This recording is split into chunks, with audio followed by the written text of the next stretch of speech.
It's time for the Daily Stand Up Podcast presented by Agile Dad with your host, Lee Henson. Without any further ado, let's get started.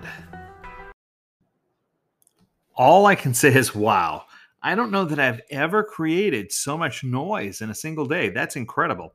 So much less than a week. So many of you might know that last week I did a very special free webinar that talked about all of the different certifications that are available and whether or not certifications made a difference, whether or not they should matter to you, and what type of things you should look for when you're looking for the right trainer and a right coach and a right organization.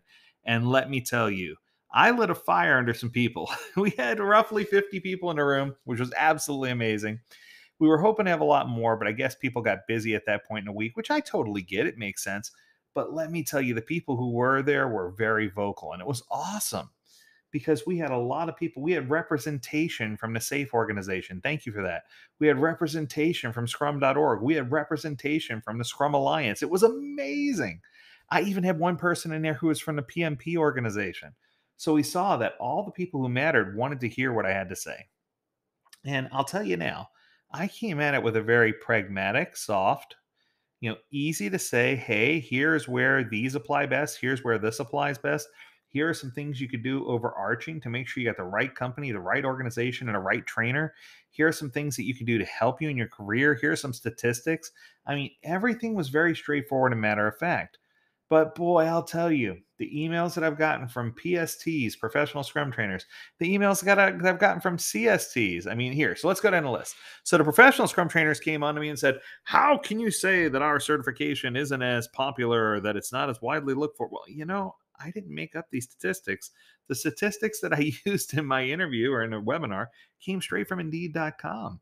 So it was grossly stated that while the PSM1, PSM2, PSM3 are all incredible certifications, in that the testing is more relevant and that the content that's there is more directed at helping technology teams really achieve their goals, it's just not that asked for. And it's not a blow to them. It's just people who are hiring aren't looking for that certification. Now, in no way is it discrediting the certification. It's just saying that that's not the one that people are searching for. Okay, so now that we got that out of the way, the Safe folks came on, and the Safe folks were very gracious. They were like, "Hey, that was really nice," But they said, our entry level certifications are good as well. So I thought this would be a good opportunity for me to clear the air. A Safe Scrum Master course or a Safe Product Owner course is excellent. In fact, Agile Dad offers those courses. So I'm not here to tell you that they're bad. Just like I said before, sometimes there's good, better, and best. And I think it's just a matter of identifying which one's going to work best for you based on the company you're working for, based on the culture, based on what they're trying to do, and based on your career progression and which direction you're trying to go and what you hope to be doing in 2 years, 3 years, 5 years from now. You kind of need to think ahead when it comes to these certifications because, as I said in the beginning, they're not a one size fits all model, right? You kind of, and it sounds very not so agile, but you have to have some type of plan in place. And it doesn't mean that you have to know everything.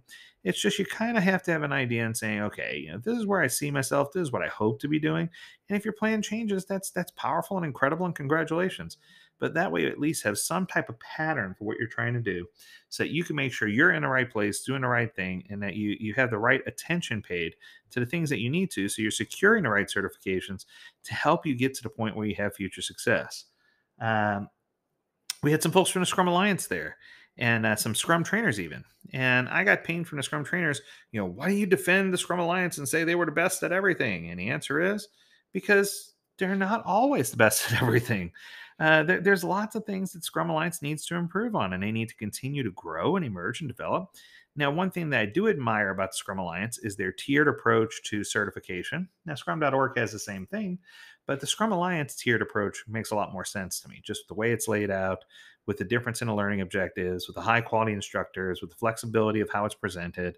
It just feels like to me it's a better opportunity for people to get more out of their certification. So while I was given all this heat, what I noted was that there are so many articles out there. I see one from 2018, from 2019, two from 2020, three from 2021, all titled something best certification, top Scrum certifications, best Agile certification. And every single one of them, which is funny, is written by someone from that org. So let me give you an example.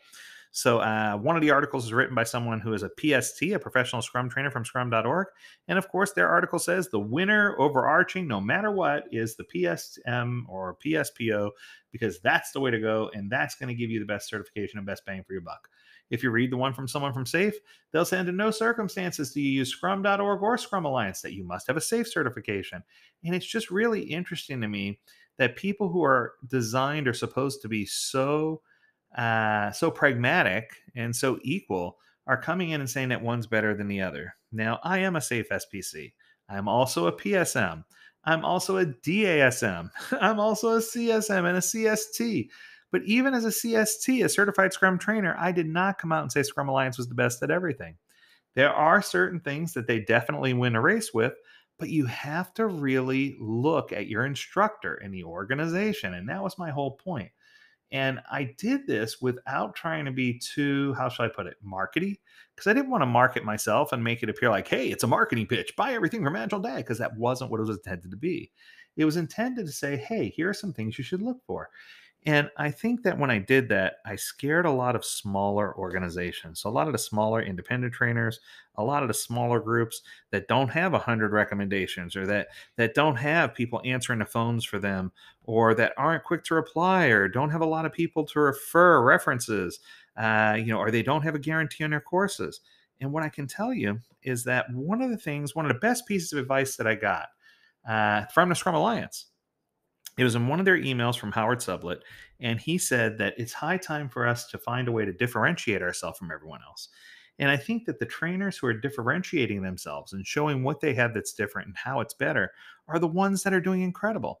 The ones who are just trying to peddle the same thing are ending up with small class sizes. They're ending up with, not a lot of success and they're ending up struggling. So my hope is that you'll take this to heart, that you'll find opportunities to really engage and figure out which certification is best for you. And if you have any questions, go watch that webinar. It was just under an hour. It's from last week. It will be published if it's not already published underneath the video section of Agile Dad University so that you can watch that video. It'll also be made available, obviously, on the YouTube channel. There's just a lot of really good information there. And my hope is that you'll be able to get in there and knock it out because I can tell you it really does make a difference who you choose, what you choose, and where you go. So, as always, I encourage you stay healthy, stay well, stay agile, my friends. Until next time, do take care.